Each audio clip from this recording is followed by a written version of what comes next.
Bien. Vamos a hablar entonces de la fisiología del riñón o del sistema urinario, ¿sí? Y para eso lo primero, miren que no me están dando esto. Ay, esperen un minuto.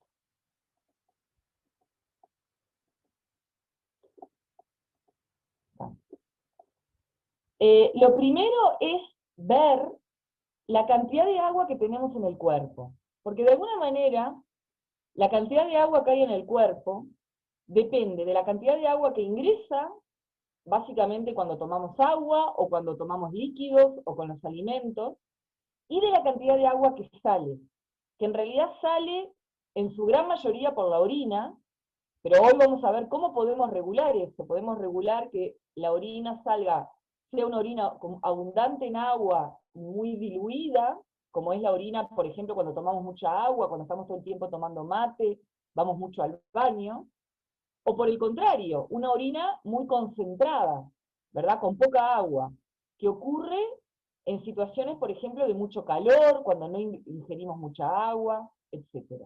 ¿Sí? El agua no solo se va por la orina, también se va por las heces, también se va algo por el sudor. De hecho, cuando transpiramos por el calor, es una manera de perder agua y calor. También se va por la respiración. ¿Sí? La cantidad total de agua en un varón de peso medio 70 kilos es de unos 40 litros. O sea, el 57% de nuestro cuerpo es agua. ¿Sí? En el nacimiento, la proporción de agua es mayor, es de un 75%. Y a medida que envejecemos va disminuyendo esa proporción. Y con el aumento de la obesidad, disminuye la proporción de agua, porque los tejidos no tienen todos la misma cantidad de agua. ¿Sí? Los tejidos eh, no tienen la misma cantidad de agua, entonces dependiendo de qué proporción de tejidos tengamos, también es la cantidad de agua que tengamos. El tejido adiposo tiene poca agua. ¿Sí? Tenemos que recordar cuáles son los compartimentos del organismo, ¿verdad? ¿Dónde es que vamos a tener agua? Y de alguna manera podemos dividir al organismo en un compartimento extracelular, fuera de las células, y un compartimento intracelular, dentro de las células. Dentro de las células, o sea, del 100% de agua que tenemos en el cuerpo, de todo el agua que tenemos en el cuerpo, el 60% está dentro de las células. O sea, la mayoría está dentro de las células. Y el 40% está en el líquido extracelular. De ese 40%, el 30% está en el líquido intersticial. A ese líquido intersticial también le llamo medio interno. Es justamente, recuerden que todos los sistemas que estamos estudiando, ¿verdad? El sistema cardiovascular, el sistema respiratorio, el sistema digestivo, ahora el sistema urinario, tienden a la homeostasis, a la constancia, ¿verdad? A la homeostasis. A la constancia de ese medio interno, de ese líquido intersticial. Recuerden que ese charquito que rodea las células, en donde están las células, tiene que mantenerse en diferentes cuestiones, concentración, temperatura, etcétera, cantidad de agua constante. ¿Sí? Y el 10% es el agua que está en el plasma, en la sangre, el líquido de la sangre, o sea, en lo que sería el compartimento intravascular, ¿verdad? Dentro de los vasos, intravascular, fuera de los vasos, extravascular. Bueno, y recordemos también los iones, que son importantes. Cuando hablamos de los potenciales, hablamos mucho de esto. En el interior de las células tiene que haber mucho, o hay, mejor dicho, mucho potasio, muchas proteínas, mucho fosfato, y en el exterior de la célula hay mucho sodio, mucho cloruro, mucho bicarbonato. ¿Sí? Bien. Si ustedes ven que voy muy rápido o hay alguna duda, me paran, ¿no? Sigamos. Entonces, de los litros que tenemos en el organismo, 25 litros vamos a tener adentro de las células, ¿verdad? y 15 litros vamos a tener fuera de la célula, en lo que sería el líquido extracelular. Ahora, ese líquido extracelular acá lo voy a especificar un poco más que en la diapositiva anterior. Porque en la diapositiva anterior hablamos del líquido intersticial, que era donde había más agua, y del plasma, que era el líquido de la sangre, ¿verdad? Pero también hay pequeños compartimentos, que no son ni una cosa ni la otra, que también tienen agua. Por ejemplo, el líquido cefalorraquídeo es el líquido que está en las cavidades ependimarias, en el epéndimo, a nivel de la médula, en el cuarto ventrículo, a nivel del tronco cerebral, en las diferentes cavidades ependimarias hay líquido cefalorraquídeo. Dentro del ojo hay algo de líquido intraocular. En el aparato gastrointestinal, dentro del tubo digestivo, también hay líquido, ¿verdad? Y también en diferentes espacios potenciales, como puede ser, por ejemplo, las articulaciones, el líquido, lo que es el líquido sinovial, ¿verdad? También ahí hay algo de líquido. O sea que de alguna manera acá estamos especificando un poco más qué sería ese compartimento extracelular. Vamos a ver que la concentración de los diferentes líquidos en el organismo se miden en osmoles. ¿Sí? Ahora después inmediatamente vamos a ver qué es un osmol. Pero fíjense, si nosotros tuviéramos acá dos compartimentos, con una membrana acá semipermeable, que deja pasar solo agua, ¿sí? En este compartimento hay un soluto, que es esta naranja, que puede ser, yo qué sé, pónganle que es una mezcla de agua y sal, ¿no? Entonces esta naranja seguramente que van a ser iones de sodio y iones de cloruro, ¿verdad? Y en este otro no hay sal, hay solo agua, ¿sí? Y el agua va a pasar por ósmosis. ¿Se acuerdan que el agua pasaba de donde había más a donde había menos, por difusión simple? O sea que seguramente el agua irá de este compartimento hacia este otro compartimento. A eso se le llama ósmosis. Ósmosis es el movimiento del agua de donde hay más a donde hay menos. ¿Sí? La presión que se opone a ese movimiento, en este caso, fíjense, donde está la sal se habla de un medio hipertónico. Hipertónico, ¿qué quiere decir? Que está muy concentrado, o por lo menos que está más concentrado que este otro medio. Este otro medio es hipotónico, está menos concentrado. O lo que es lo mismo, está más diluido. ¿Sí?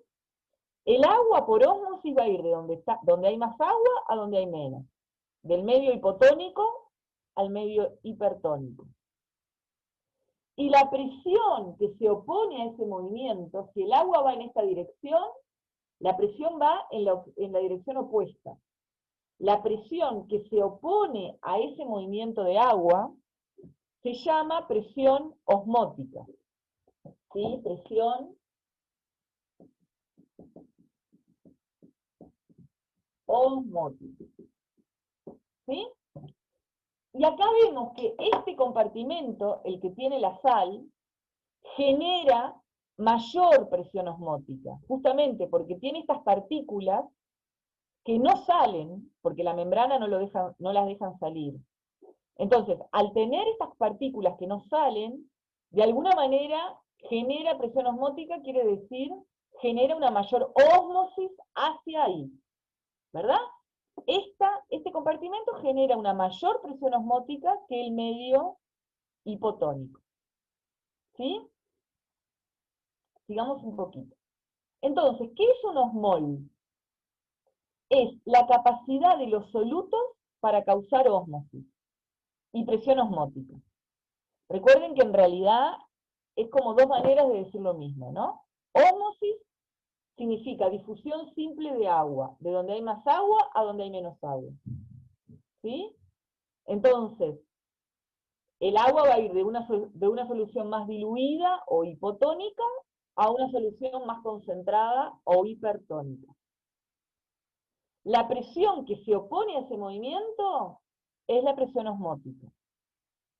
O lo que es lo mismo, las soluciones más concentradas generan mayor presión osmótica que las soluciones más diluidas.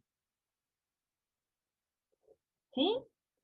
¿Y cómo se mide esa capacidad de los solutos para causar ósmosis? En osmoles. ¿Y de qué depende? ¿Qué es un osmol? ¿Sí? Acá tenemos como dos definiciones. Un osmol es una medida del número total de partículas.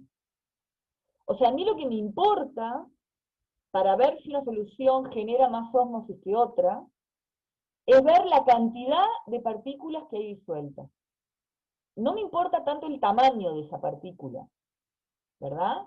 No me importa el tamaño, no me importa el peso, sí, no me importa la carga, lo que sí me importa es la cantidad de partículas que hay disueltas. ¿Está? Entonces, un osmol es una medida del número total de partículas. Cuanto más partículas tenga disuelta, más capacidad de generar ósmosis tengo, o de generar presión osmótica. ¿Sí? Otra definición sería la de 1 mol-gramo de sustancia en solución, incapaz de atravesar una membrana y que no se ioniza. 1 mol-gramo de sustancia en solución, incapaz de atravesar una membrana, porque fíjense que si yo acá, estas bolitas naranjas, pueden ir para acá, ya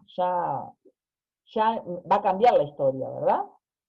O sea que lo que importa es que esa sustancia no puede atravesar una membrana. Pensando también en la célula, ¿no?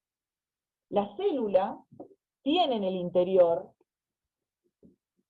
muchos aniones que son negativos de proteínas que no pueden atravesar la membrana, ¿verdad? Y que generan, por lo tanto, una gran presión osmótica.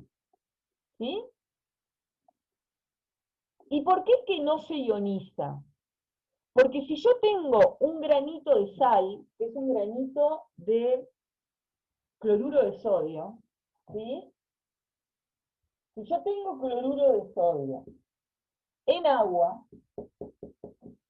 tengo un granito de cloruro de sodio en agua, no bien lo ponga en el agua, se va a dividir en un granito de sodio y un granito de cloruro.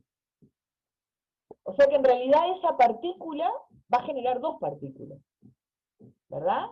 Entonces a mí lo que me importa es el número final de partículas en agua que voy a tener. Por ejemplo, 180 gramos de glucosa genera 1 osmol. Sin embargo, 58 gramos de cloruro de sodio, que es lo que pesa el granito de cloruro de sodio, pesa menos que la glucosa, genera 2 osmoles. Entonces a mí lo que me importa no es el peso, no es el tamaño, sino que es la cantidad de partículas que tengo en solución. Más partículas, más ósmosis. ¿Quedó claro este concepto? Entonces, Sí, bien, la concentración a nivel de los líquidos se va a medir o lo que se llama osmolalidad con L, que es osmoles por kilo de agua, o más comúnmente se mide como osmolaridad, osmoles por litros de solución. Esa es la manera que vamos a medir la concentración de los líquidos del cuerpo.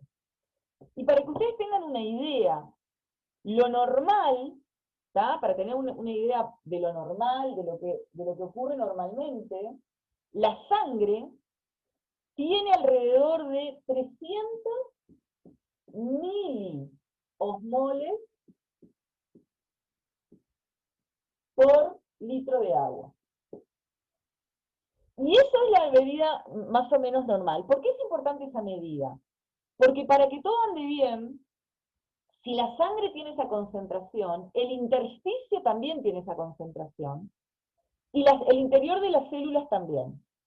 O sea, para que no se genere un flujo neto de agua, una ósmosis muy importante de un lado para el otro, más o menos todos los líquidos tienen que estar igualmente concentrados. Tienen que ser isotónicos, igualmente concentrados.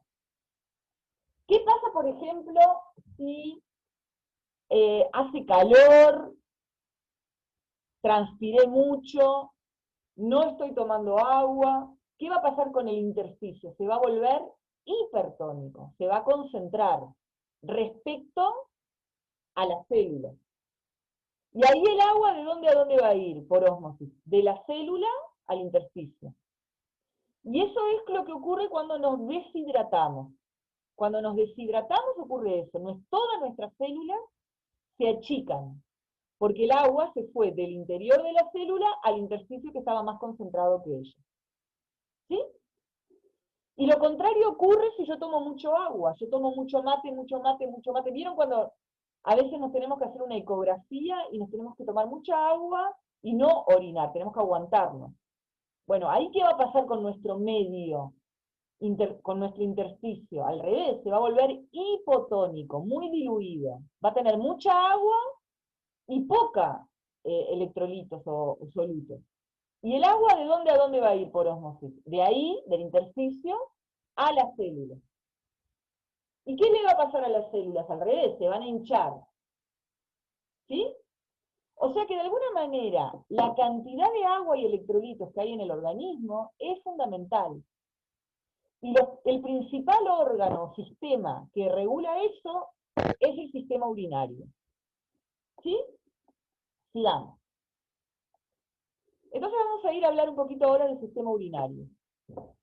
Acá tenemos los riñones, que tienen como forma de habas, y que están ubicados atrás en la espalda, en la parte más inferior de la espalda. O sea, a mí me duelen los riñones, me duele la parte de atrás de la espalda.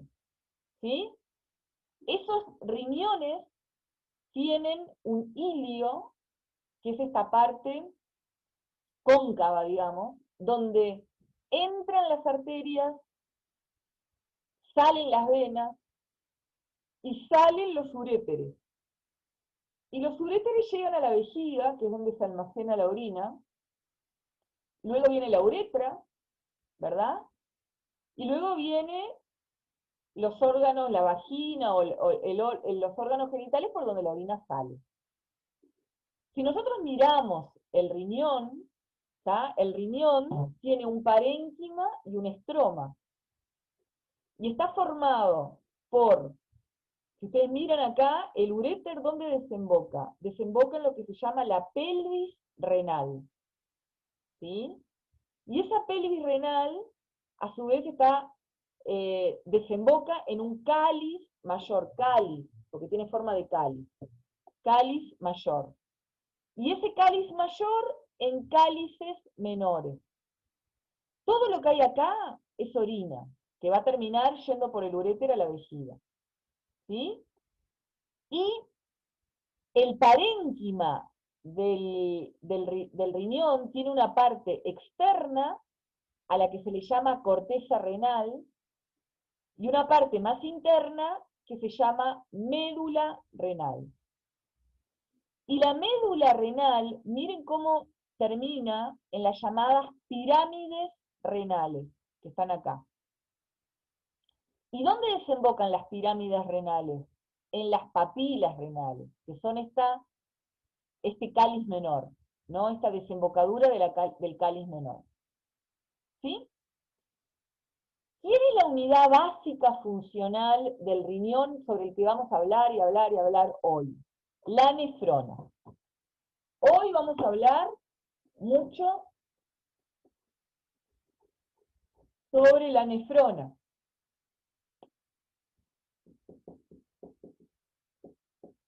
¿Está? La nefrona, que acá se ve, es la unidad básica del riñón. Vamos a seguir. ¿Cuál es la función de los riñones? Tiene dos funciones, de las cuales como que una en el fondo es consecuencia de la otra. La primera función es controlar la concentración de la mayor parte de los componentes de los líquidos corporales. O sea, de alguna manera, ¿qué hay? Lo que hay en los líquidos corporales. ¿Qué hay en los líquidos corporales? Hay iones, sodio, calcio, cloruro, potasio, magnesio. etcétera, etcétera, etcétera, hay nutrientes, glucosa, aminoácidos, lípidos, ¿verdad? Hay oxígeno, hay anhídrido carbónico. Todo eso que hay en los líquidos corporales, en algún punto también lo controlan los riñones. Porque ustedes piensen que todas esas sustancias de alguna manera ingresaron al organismo, ¿verdad? El oxígeno ingresó por el aire, ¿verdad? Los nutrientes, la glucosa, la sal, los aminoácidos, por la comida, que se absorbe a nivel del tubo digestivo. ¿Qué quiere decir que se absorbe? ¿Qué quiere decir que se absorbe? ¿Qué pasa? Desde la luz del tubo digestivo, a través de la pared del tubo digestivo, hacia la sangre. Ya tuvieron la clase de digestivo. El lugar donde más se absorbe es a nivel del intestino, delgado. Ahí es el lugar donde más se absorben estos nutrientes hacia la sangre. Pero una vez que llegan a la sangre, van a pasar por el riñón. Y en el riñón, en algún punto, el riñón nuevamente piensa o decide o elige qué hacer con esos nutrientes. Si que esos nutrientes queden en el organismo o que esos nutrientes se terminen eliminando por la orina. Eso es lo que vamos a ver cómo lo hace el riñón hoy. ¿Tá? Entonces, ¿qué hace el riñón?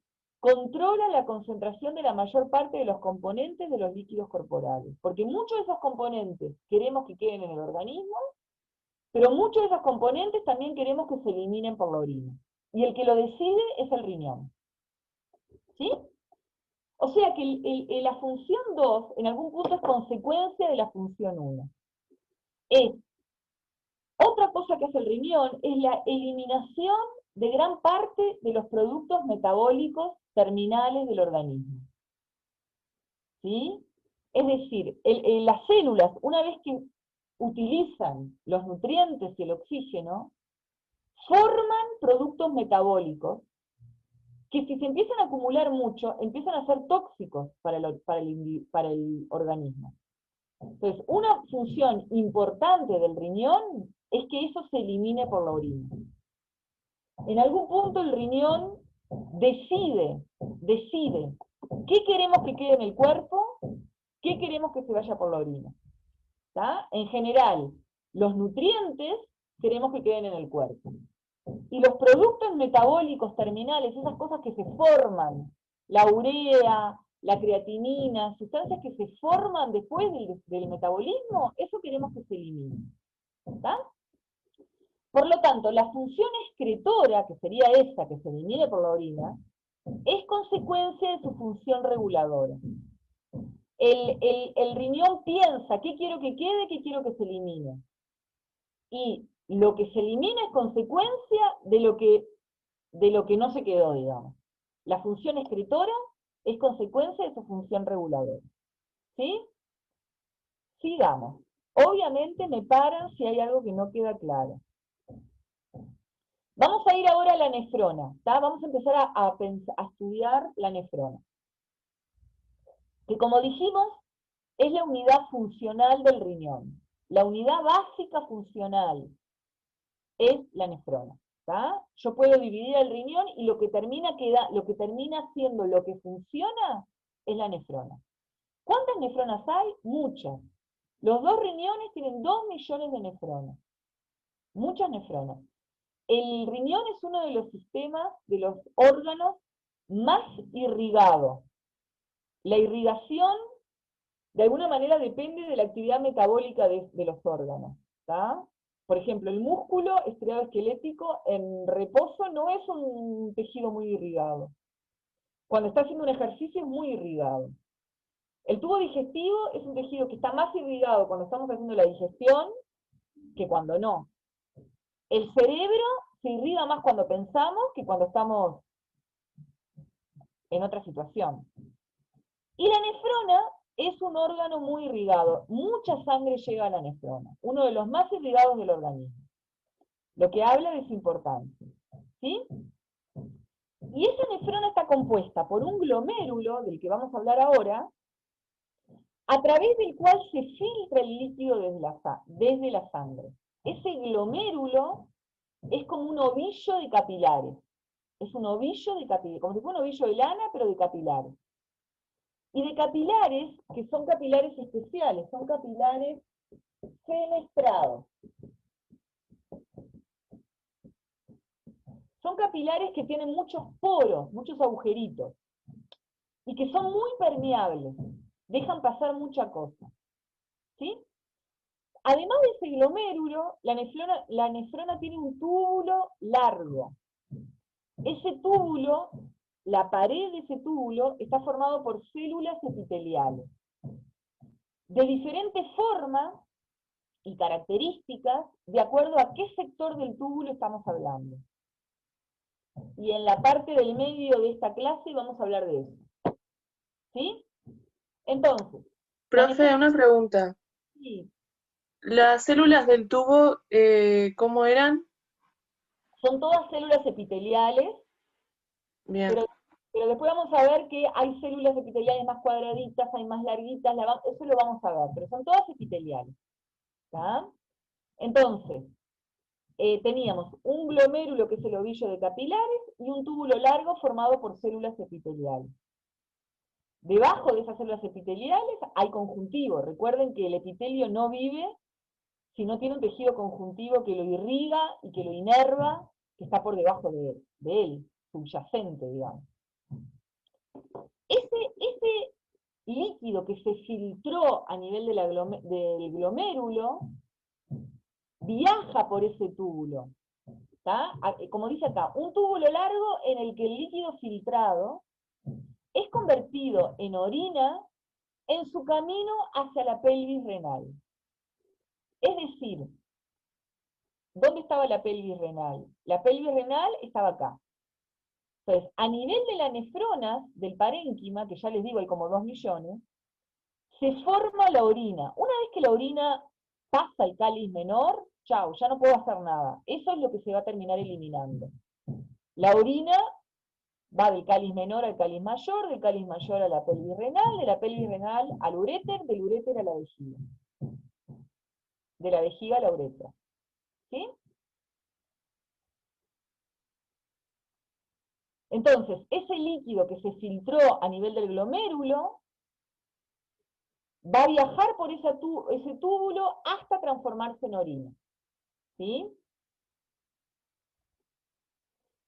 ¿Cómo funciona entonces esta nefrona? ¿Cómo es la anatomía básica de la nefrona? Bueno, este es un esquemita medio chicuelongo del Guyton, pero después hay uno más grande. Acá hay un glomérulo. Ese glomérulo parte de una arteriola aferente, ¿verdad? Es decir, acá está muy chiquitito acá, pero dice arteria arcuata. Por el riñón entran arterias, que se van dividiendo en arterias cada vez más chicas. Acá, por ejemplo, a esta se le llama arteria arcuata. De ahí sale una arteriola aferente. ¿Sí? Es decir, que yo voy a tener una arteriola aferente, un ovillo que es el glomérulo, y de ahí va a salir una arteriola eferente. ¿Sí? Y de esa, acá, no sé si vislumbran la cápsula de Bowman, y de esa cápsula de Bowman sale todo un tuberío que se ve acá muy como enrollado, ¿tá? Que ahora lo vamos a estudiar bien. Ese tuberío está metido dentro de una red de capilares. Acá quiero que vean cómo todos estos túbulos blancos que se ven acá están dentro como de una red de capilares. Porque de esa arteriola eferente salieron capilares que se llaman capilares peritubulares. ¿Tá? Esos capilares peritubulares son los que forman esta red negrita, que se ve medio raro acá, que atrapa por decirlo de una manera, a toda la nefrona. Toda la nefrona está metida dentro de esa red de capilares. ¿Sí? Esto lo vamos a ir estudiando de a poco. Entonces, ¿qué pasa? La sangre arterial entra al glomérulo por la arteriola aferente. ¿Tá? La sangre viene por acá y entra al glomérulo por la arteriola aferente. Y sale del glomérulo por la arteriola eferente. ¿Y de ahí a dónde va? A esta red de capilares peritubulares que atrapan a toda la nefrona. ¿Sí? ¿Qué es el glomérulo? El glomérulo es una red de hasta 50 capilares paralelos que se ramifican y anastomosan y que están recubiertos por células epiteliales. O sea, es como un ovillo de capilares, pero alrededor de ese ovillo hay unas células epiteliales que se llaman podocitos.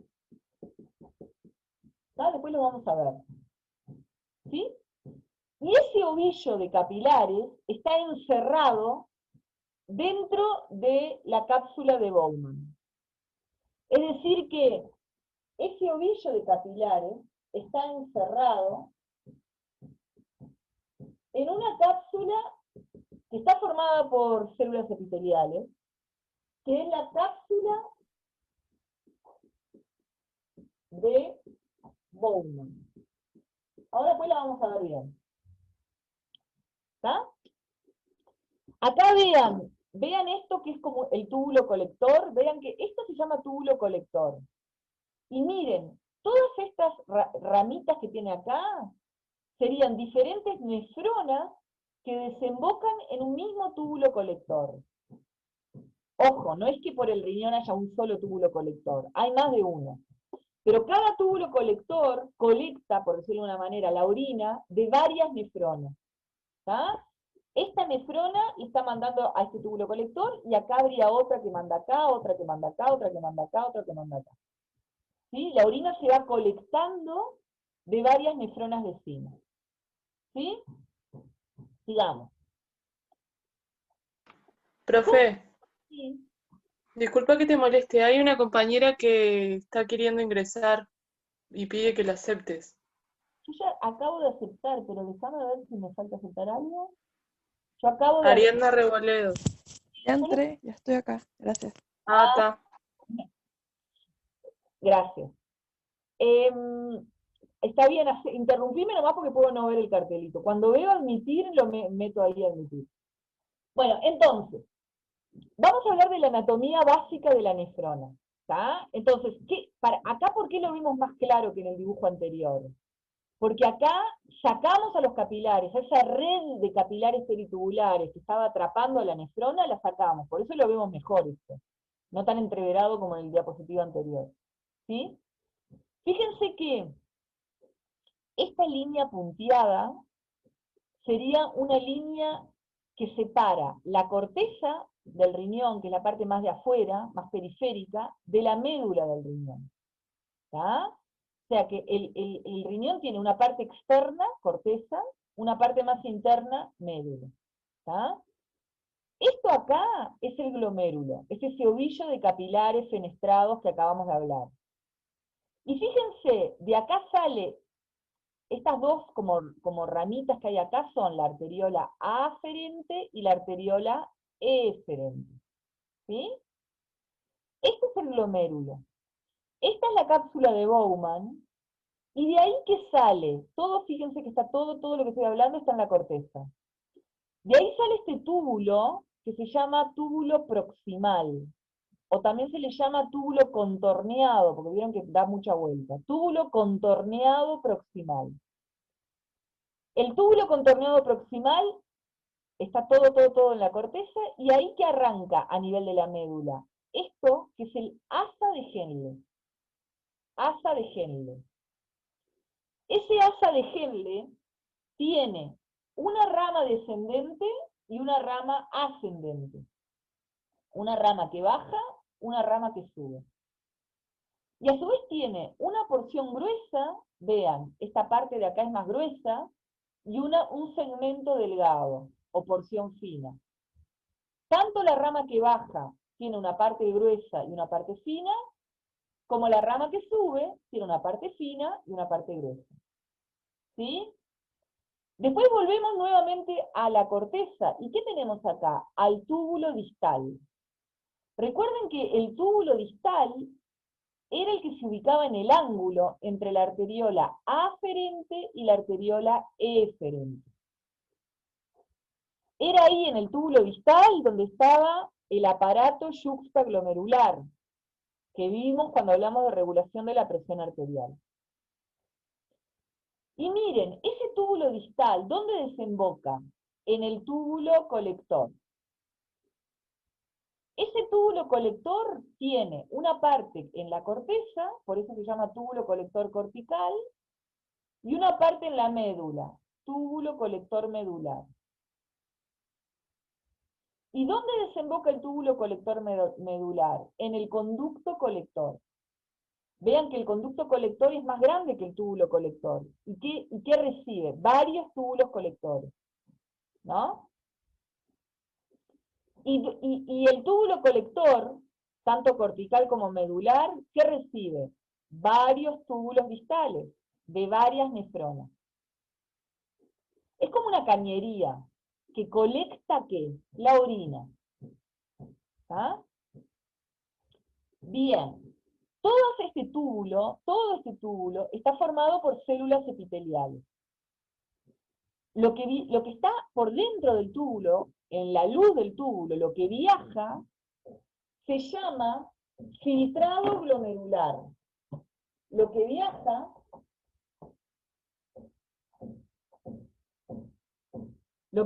por dentro de esa tubería se llama filtrado, o algunos también le llaman ultrafiltrado glomerular.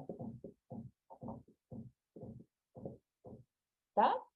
¿Por qué no le llamo orina a esto que está acá? Porque es muy diferente a lo que va a ser la orina. Es decir, le voy a llamar orina recién acá, al final del túbulo colector, porque ahí ya no va a cambiar, ahí sí va a ser orina.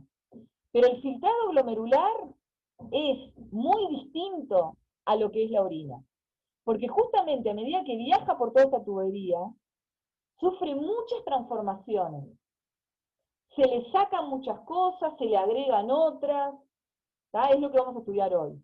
Por eso no le llamo orina, porque no es todavía la orina, es el filtrado glomerular. Recién le llamo orina cuando está acá al final del túbulo colector. ¿Vamos bien? Seguimos un poquito más. Entonces, la presión de la sangre llega por la arteriola aferente al glomérulo renal con una determinada presión. A la presión en el fondo dada por quién? Y bueno, en el fondo del fondo por el corazón, ¿no? Cuando el corazón se contrajo, mandó la sangre a una presión. La presión arterial, también se llama presión hidrostática. Presión hidrostática. Y a nivel del glomérulo, que al final son capilares, sería una presión capilar. ¿Sí? Entonces, esa presión, ¿qué hace a nivel del glomérulo? Que la sangre, que el líquido de la sangre, mejor dicho, se filtre hacia la cápsula de Bowman. Las presiones que juegan ahí, que no vamos a entrar mucho a hablar de cuáles son, porque no es solo esa, hay varias presiones, hacen que el efecto neto sea que a nivel de la cápsula de Bowman el líquido se filtre, pase del interior del capilar hacia la cápsula de Bowman. Como que se filtra a través como de un colador, porque esos capilares fenestrados son como un colador. Hay cosas que van a pasar a la cápsula de Bowman y cosas que no. ¿Está? Entonces, la presión de la sangre en el glomérulo determina que el líquido se filtre. Filtre quiere decir que haya salida de líquido, desde el interior del capilar hacia la cápsula de Bowman, y luego, una vez que se filtró, va a pasar por el túbulo proximal, que está, como dice acá, ubicado en la corteza renal, por el asa de Henle, por el túbulo distal, que nuevamente está en la corteza renal, y por el túbulo colector. Y el túbulo colector tiene una parte en la corteza y una parte en la médula. ¿Sí? Y ese líquido que va viajando por ahí se va transformando en lo que va a ser la orina. ¿Sí? Sigamos. Hay dos tipos de nefronas.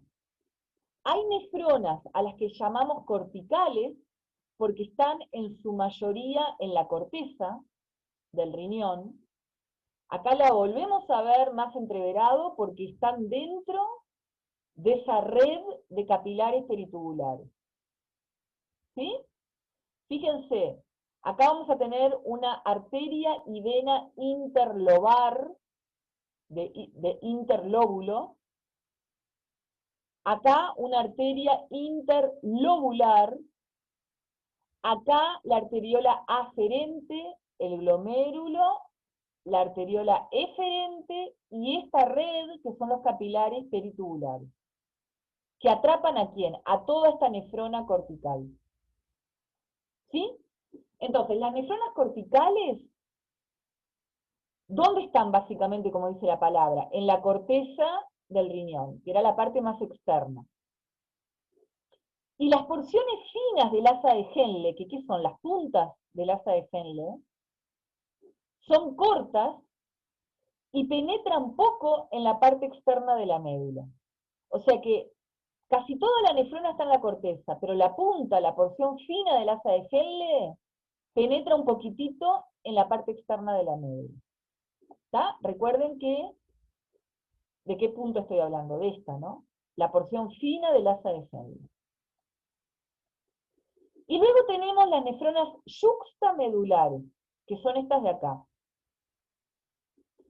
Que son hay menos. Entre la tercera y la quinta parte de todas las nefronas, son nefronas de tipo yuxtamedular. O sea que las más abundantes son las nefronas corticales. ¿Y qué pasa con estas nefronas yuxtamedulares? Sus asas de Henle, largas, penetran profundamente en la zona interna de la médula. O sea, tienen asas de Henle más largas que las nefronas corticales. Y además, como están ubicadas ahí, penetran profundamente en la parte interna de la médula. ¿Está? Y también a simple vista en el dibujo, vean que los dibujos no son exactamente iguales. Acá, en la nefrona cortical, hay bien una red de capilares peritubulares. Sin embargo, los vasos que irrigan las asas de Henle de estas nefronas no son iguales. Estos que son como asas, las ven acá negritas como asas, se llaman vasos rectos. Vasos rectos. Los capilares que irrigan las asas de Henle de los nefronas yuxtamedulares se llaman vasos rectos. Y vamos a después hablar mucho de ellos. ¿Está? Sigamos. ¿Por ahora vamos bien? Bien, Sí. entonces acá vamos a comparar la red capilar peritubular y los vasos rectos. Y ver algunas diferencias entre unos y otros. ¿Sí? La red capilar peritubular, que es esta de acá, rodea el sistema tubular renal. Rodea a todos los túbulos de la nefrona cortical y a los túbulos de la nefrona yuxtamedular que están más en la parte externa, que están más en la corteza. ¿Me siguen? La red capilar peritubular rodea a todos los túbulos de la nefrona cortical y a los túbulos de la nefrona yuxtamedular que están en la corteza, porque vieron que la nefrona yuxtamedular, algo está en la corteza, o en la parte más externa de la médula. Es una red de capilares que recibe sangre de la arteriola eferente. O sea que esos capilares, ¿de dónde reciben sangre? Recuerden cómo viene la cosa. Arteriola aferente, glomérulo, arteriola eferente, y de ahí sale la red capilar peritubular. Y como dice acá, la mayor parte de esta red está en la corteza renal. ¿Qué pasa con los vasos rectos? Que eran estas asas que se ven acá, que rodean a las asas de Henle de las nefronas yuxtamedulares. Como dice acá, los vasos rectos son largas asas de capilares que salen de la porción más profunda de la red capilar peritubular. O sea que ¿de dónde nacen los vasos rectos? De la red capilar peritubular. ¿Sí? O sea que sería arteriola aferente, glomérulo, arteriola eferente, red capilar peritubular, y de esa red nacen los vasos rectos. Penetran en profundidad hacia la médula, se meten profundamente en la médula, paralelos a las asas de Henle de las nefronas yuxtamedulares. Si acá está, si esta U es la nefrona, el asa de Henle de la nefrona yuxtamedular, esta otra U es el vaso recto. Es paralelo. Después vamos a ver que eso tiene cierta importancia, ¿tá? Si esta U son las asas de Henle, las nefronas yuxtamedulares, esta otra U son los vasos rectos.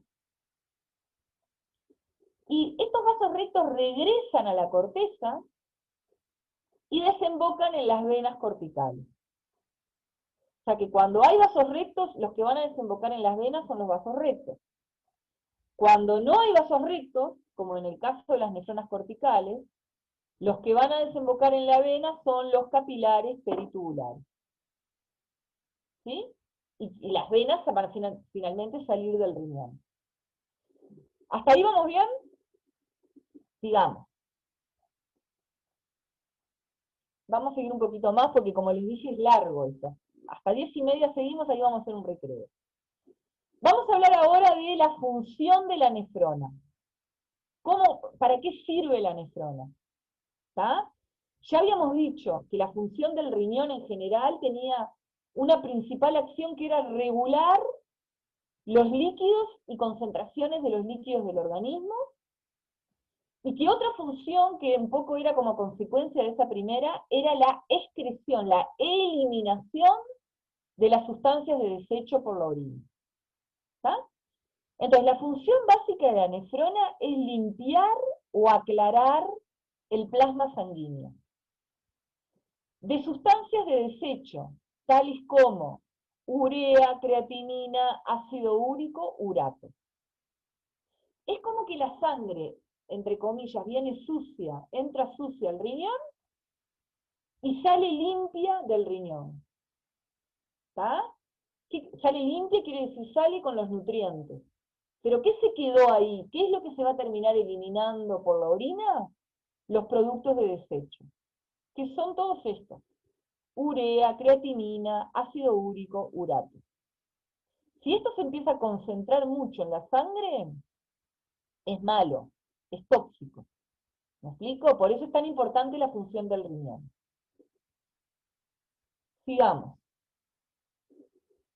Acá tenemos un esquema que de alguna manera resume muy bien la función de la nefrona. Es un esquema básico que muestra una arteriola aferente, un glomérulo, que es el ovillo ese de capilares fenestrados, una arteriola eferente. De esa arteriola eferente salen los capilares peritubulares, y de los capilares peritubulares se vuelve a la vena. Acá no se habla de los vasos rectos, pero porque es un esquema. ¿Sí? Y acá tenemos la cápsula de Bowman, y esto, en el fondo, esquematiza todo el tuberío. Túbulo proximal, asa de Henle, túbulo distal, túbulo colector. ¿Sí? Y en definitiva, ¿qué va a ocurrir una vez que la sangre entra al riñón? Lo primero que va a ocurrir, como dice la flecha acá, es que a nivel de la cápsula de Bowman, esa sangre se va a filtrar. Como quien tira agua a través de un colador. Agua con algo, ¿no? porque la sangre no es solo agua, es agua con cantidad de cosas. Esa solución que llega a la sangre se filtra a través de este glomérulo y pasa a la cápsula de Bowman. Después del recreo vamos a ver bien qué pasa y qué no pasa, qué se filtró y qué no se filtró. ¿Tá? Luego, una vez que ese filtrado viaja por la tubería, hay cosas que se van a reabsorber, como la flecha muestra acá. Van a volver a la sangre. Después vamos a ver que a nivel de la cápsula de Bowman, entre otras cosas, se filtraron cosas importantes para el organismo. Glucosa, aminoácidos, sodio, cosas que nos dio trabajo comer, digerir y absorber. No tiene sentido que cada vez que eso pase por el riñón se termine eliminando por la orina. ¿Para qué hice tanto trabajo? ¿Verdad? Entonces, la mayoría de las cosas necesarias para nosotros, para el organismo, que podemos considerar nutrientes, se reabsorben, vuelven a la sangre. ¿Por qué se llama reabsorben? ¿Por qué reabsorben?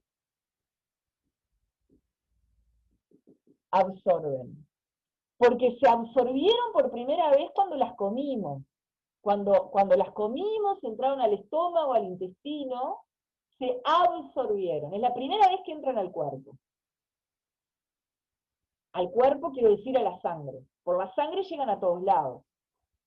Llegan al riñón. Esas cosas como glucosa, aminoácidos se filtraron. ¿A ustedes les parece que tiene sentido que allá se eliminen por la orina y chau? No.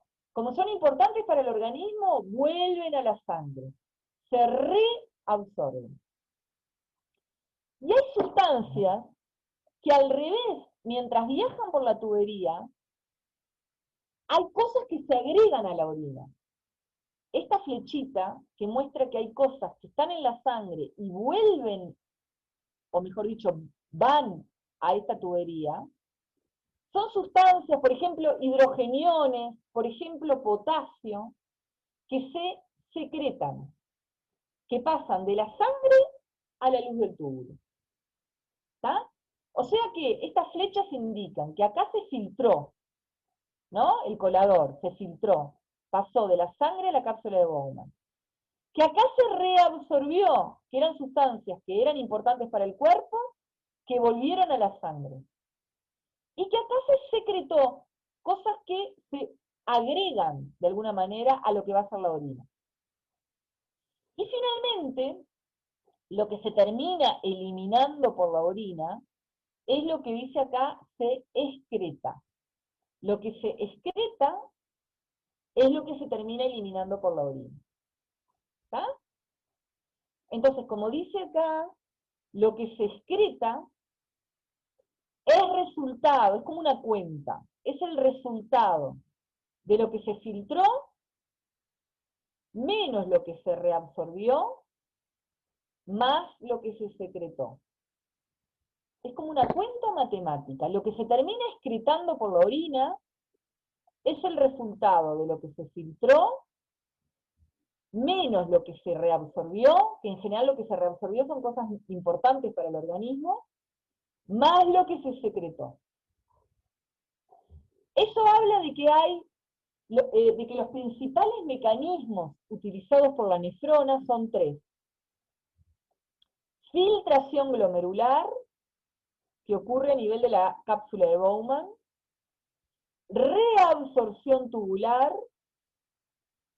que es todo lo que vuelve del túbulo a la sangre, y eso va a depender dónde va a ocurrir. Por ejemplo, el túbulo proximal se reabsorbe mucho. La mayoría de lo que se filtra se reabsorbe en el túbulo proximal.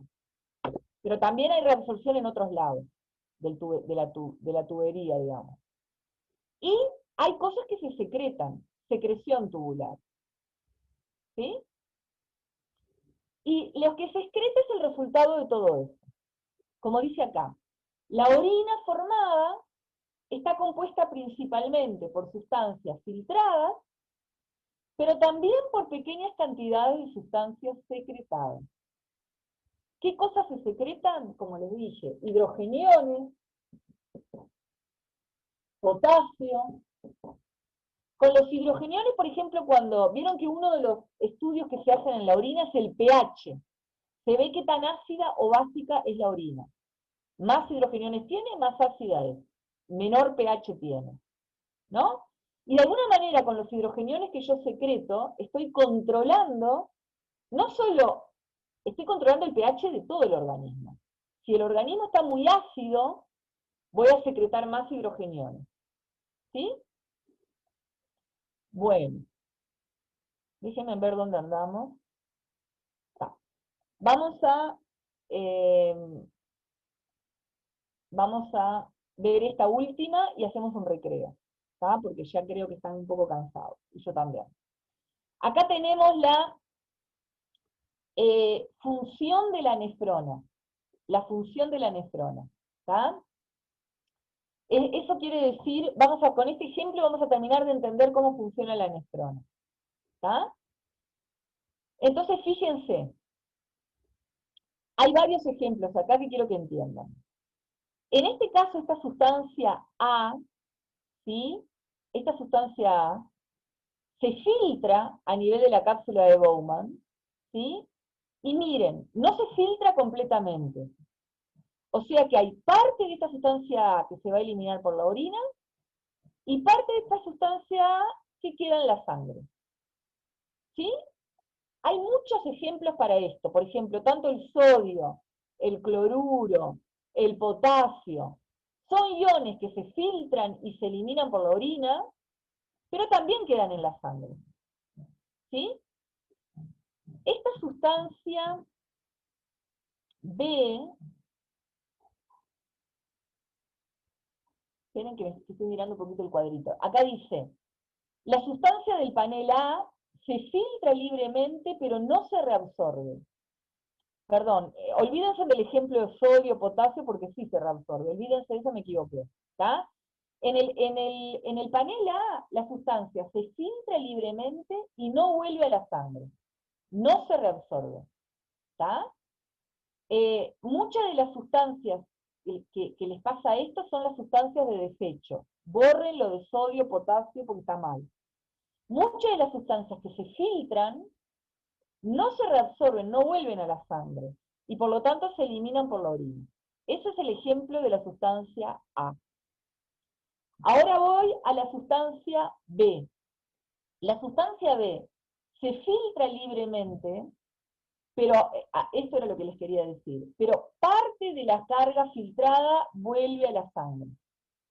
¿Tá? Entonces, el ejemplo B, ese es más de los iones que les dije recién, sodio, potasio, etc., se filtra, parte se elimina por la orina, parte se reabsorbe. ¿Tá? O sea que parte de lo que se filtró vuelve a la sangre, se reabsorbe. Es muy común esto. ¿Tá? Sustancias que se filtran y parte se excreta por la orina y parte se reabsorben y vuelven a la sangre. ¿Sí? Este es el ejemplo que les di de los iones. Vamos a la sustancia C. La sustancia del panel C se filtra fácilmente, pero no se excreta en la orina, porque la totalidad de la sustancia filtrada es reabsorbida por los túbulos y de vuelta a la sangre. Ejemplo para la sustancia C, la glucosa. La glucosa se filtra en la cápsula de Bowman, pero si todo anda bien, no hay glucosa en la orina. ¿Por qué? Porque toda la glucosa que se filtró se reabsorbe, vuelve a la sangre. Entonces no aparece glucosa en la orina. ¿Cuándo sí aparece? Cuando hay algún problema.